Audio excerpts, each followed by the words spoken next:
What's up, everybody? Thank you for tuning into my channel. We are almost here. E3 2014. I am so excited about the games that are coming out. Yes, I'm here with my big, glowing, bald head. Just for you. Don't be scared.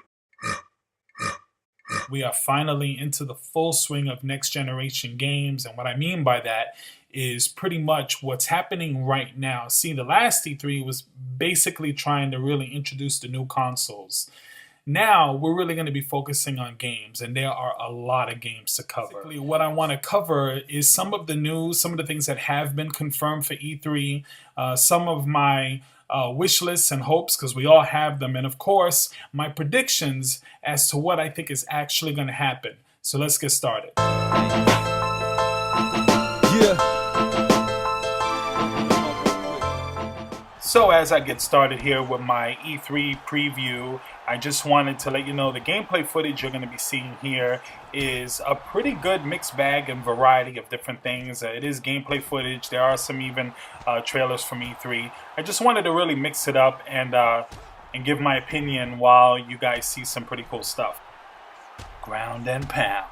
Starting off with Sony, I'm pretty sure that they're going to have a God of War. Some PS Vita stuff. They're going to have a lot of indie titles, that I know for sure. They're probably going to show a lot more of The Last of Us for the PS4 running at 1080p. I'm also quite confident that Sony is going to talk about the success of the PS4 and probably talk about some of the apps and the different things that the PS Vita and the PlayStation 4 are going to be able to do together. That's going to be there, without a doubt. But honestly, it's a no-brainer. The game that I want and the game that most people want to see is The Last Guardian. I liked Ico. I was a huge Shadow of the Colossus fan. I thought it was one of the best games on the PlayStation 2, if not the best game or my favorite game at least. I would love to see The Last Guardian. I've been wanting to see this hit the PS3 since they announced it back in 2009. I think they were developing it as far back as 2007. So it's been a long time coming. You're talking about over 7 years now by the time it actually comes out, if it comes out. So that's a game I really want to see on the Sony side. Of course, I want to see improved graphics. I want to see some actual real gameplay going through. I would like to have a release date. I don't want it to be a PS3 or some downloadable game that is just maybe a $20 game. And I kind of have this insane little gut feeling that it's either not going to show up or it's going to show up in some capacity that I'm going to be disappointed. I hope not, because I'm a fan of this style of game. I don't think we have enough of these kind of games. This one looked really innovative and it looked different, and I was really looking forward to it, and I really do hope that they bring it out. Obviously, we're getting a lot of announcements, but something I haven't heard anybody talk about, and it's probably not the most requested or demanded thing right now, but I really want to see some kind of announcement or character reveal for Killer Instinct regarding Season 2. I think with the No Mercies that they said they were going to do, and maybe even a couple of different modes, and as far as online is concerned, just different things going on, additions to the story mode. I really hope that they show us something. For those of us who love Killer Instinct, are really itching for this. I know the rest of the public probably could care less, but I thought this was one of the best games of 2014, and I would like to see some more info on Season 2. Speaking of fighting games, unless you've been living under a rock, I'm sure most of us has heard that Mortal Kombat X is coming out in 2015. And of course, everyone's seen the trailer, as I'm playing the trailer again here. You could also check out my impressions of the trailer and my thoughts, but I'm sure we're going to see plenty of gameplay, actual gameplay. It has been reported that the trailer that we're looking at was primarily just CG pre-rendered footage. So I can't say that I was too surprised, but a little disappointed. I'm kind of over the whole CG thing that a lot of these trailers are doing right now. I get that they're trying to tease the game and show what's going on, but really and truly, I want to see gameplay. I want to see how a game plays and how it's going to look and how it's going to kind of how you navigate around the world, or how the shooting mechanics are, the fighting mechanics are, or whatever it is you're into. I think that probably is better for gamers than these kind of trailers. But I don't have too much of an issue with this trailer because I think they're trying to show what some of the gameplay elements are, and that I think is really, really cool and something that I'm looking forward to. And if the graphics are anything close or any kind of indicator to this pre-rendered footage, then I'm definitely going to be really excited for that. Yeah, that's pretty nice.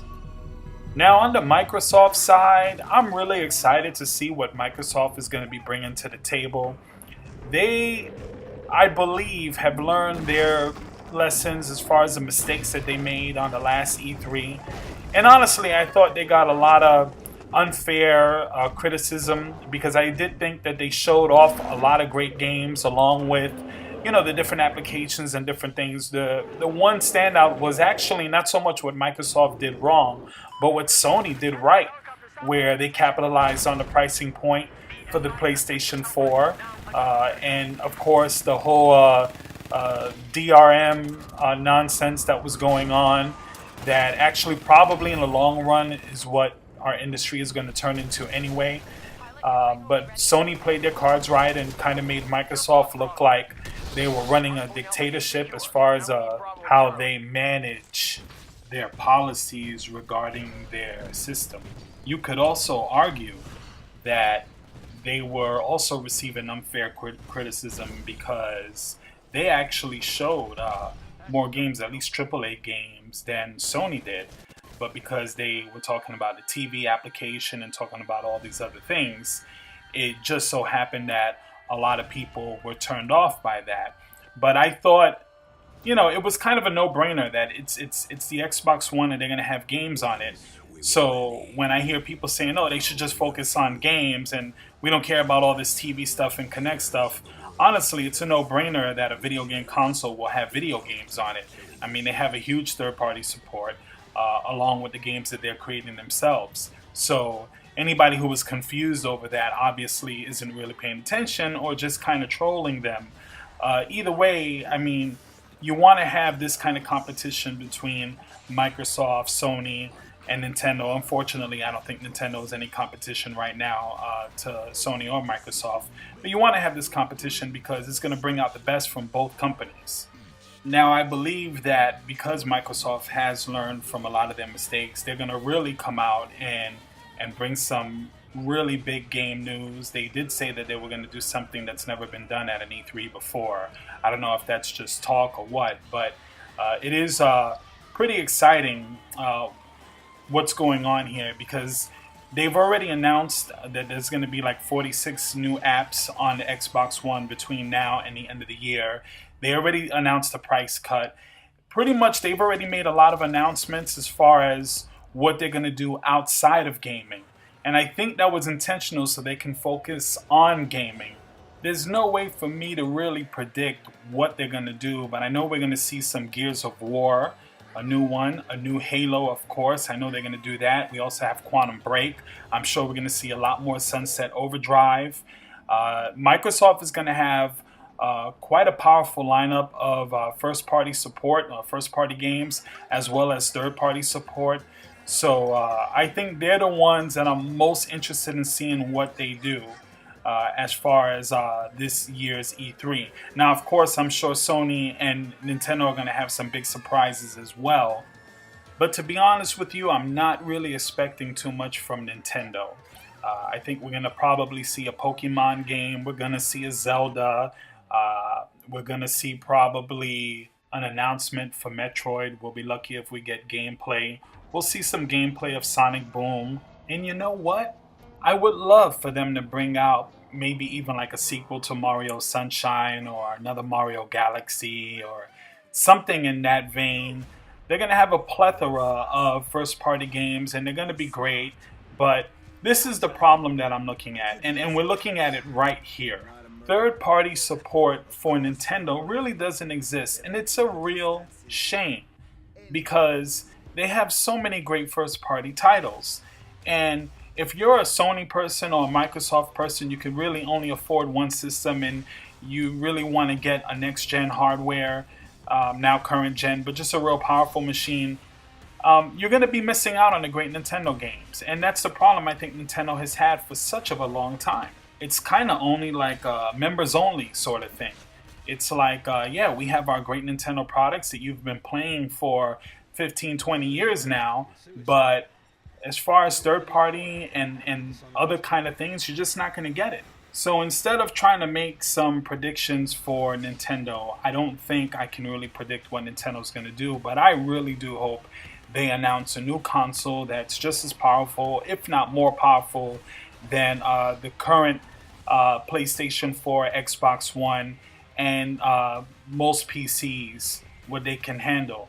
And I hope they announce something like that and show off some gameplay footage and maybe even give some kind of incentive for those who bought the Wii U, maybe to transfer over, maybe do something like a Nintendo Club like they did before and give free stuff, or maybe even a good trade-in value for the Wii U. But something to kind of get people back to trusting Nintendo and get third parties to support them. Because right now, even though we're seeing some increased sales of the Wii U because of Mario Kart, I don't think that's something that Nintendo's going to sustain for too long. And every time they release a great title, they're going to get a little bump, but there's only so much that they're going to be able to get just through first-party games. So there you have it. I can't wait for the E3. A lot of third-party games that I haven't really gone into, but I want to see games like Red Dead Redemption, The Witcher 3, which I showed some of the trailer on, Dying Light, Mirror's Edge is going to be another big one, but the main third-party game I really want to see is Mass Effect. What else? I'm sorry. Did I wake you, Liara?